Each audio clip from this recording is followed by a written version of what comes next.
All right, here we go. Here's my hot take, my high heat for today.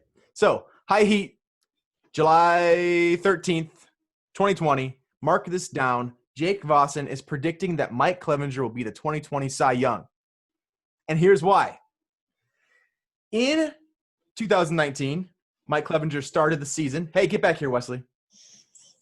In 2019, Mike Clevinger started the season with 2 shutout performances, totaling 22 strikeouts and only 2 hits allowed, no runs allowed. He then was injured and sat out the next 2 months.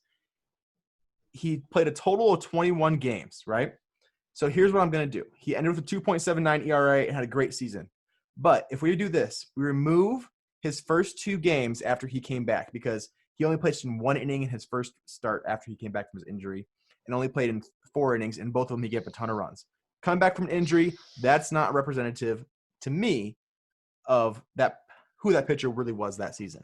So remove those 2 games and the last game of the season where the Indians were already eliminated from playoff contention and they're playing the World Series champions, the Washington Nationals. Remove those 3 games out of 21, we get 18 games.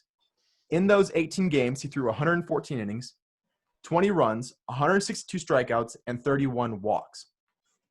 That translates to a 1.58 ERA, 18 strikeouts per 9 innings, and 5.22 strikeouts per walk. Give you a little bit of context for last year's Cy Youngs. Jacob deGrom had a 2.43 ERA as the National League Cy Young, only an 11.3 strikeout per 9, and 5.79 strikeout per walk. Justin Verlander had a 2.58 ERA, 12.1 strikeouts per 9, and 7.14 strikeouts per walk. So the only stat that Clevinger's season last year would have been behind was Verlander's strikeout per walk last inning because he had 300 strikeouts on like 41 walks. Absolutely nuts season for Verlander's strikeouts in his command last year.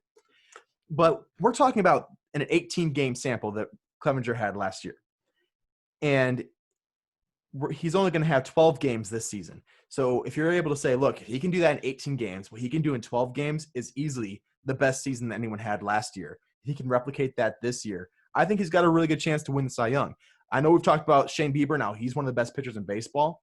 But I think this format of having him only pitch 12 games this season highly benefits Clevinger. And my take is that he wins the AL Cy Young in 2020. What are your thoughts? Okay. I personally thought – sorry, James. I personally thought you had said Bieber earlier in one of the previous episodes. You had picked Bieber to be your Cy Young. So I guess your hot take has changed a little bit. I didn't pick him as my Cy Young. I just said he's one of the best pitchers this year. But I actually have Clevinger as my 4th best pitcher from the American League. So it's not like so hot I'm going to like burn myself. But, you think there's a big gap though? But – I mean, the only clip I've seen of Clevinger lately is Lindor going yard on him and then somersault. That's Lindor.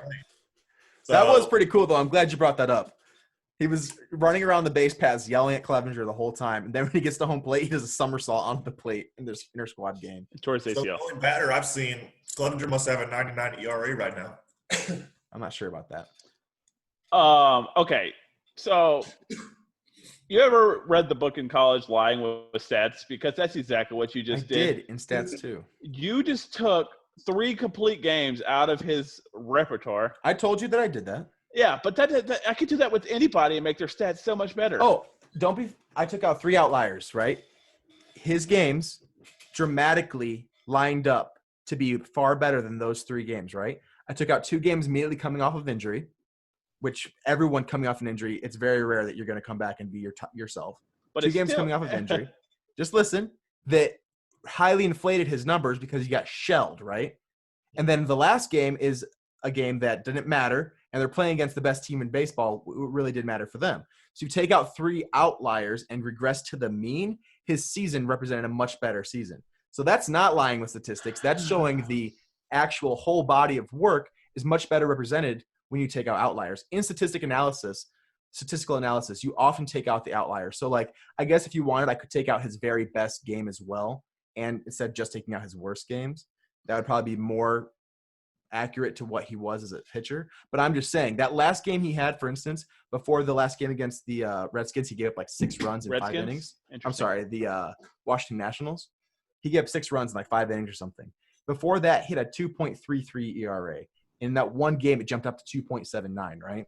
I'm just saying that those 3 games highly impacted. Okay, I can what see would maybe have the been a ones much with the better injury, season. but the last game of the season against the Nationals, I don't think you could take that away. Sure. I mean, and it is what it is. But I was just pointing to say this 18-game body of work, you take out his 3 worst games, you get this 18-game body of work. It represents an amazing pitcher last year. And it's why I think he could replicate that and do the same thing this year.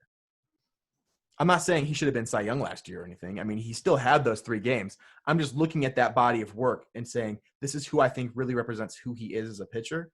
These 3 games are outliers. Yeah, he'll have outlier games this season as well. But I just think that this pitcher is the guy that we saw the other 18 games, not in his 3 worst games. You get what I'm saying? Sure. I think we also got to watch out, though. I mean, those Yankees have a pretty soft schedule down the stretch. They sure Garrett do. Cole could rack up a 20 strikeout game, to be honest with you. No, yeah. The Orioles or the Marlins, or there's some weaker teams down the stretch for him, and he could, he gets hot. If he gets hot for 12 games, It's going to be weird Yeah. because we have such a small sample size this year. We're going to have a lot of those things where it's like, man, this team is one of the best teams in baseball, but they got a slow start, and because of it, it's going to be so hard for them to climb into the playoffs. You know what I mean? Like, what if we see the Yankees start the season, 7-12,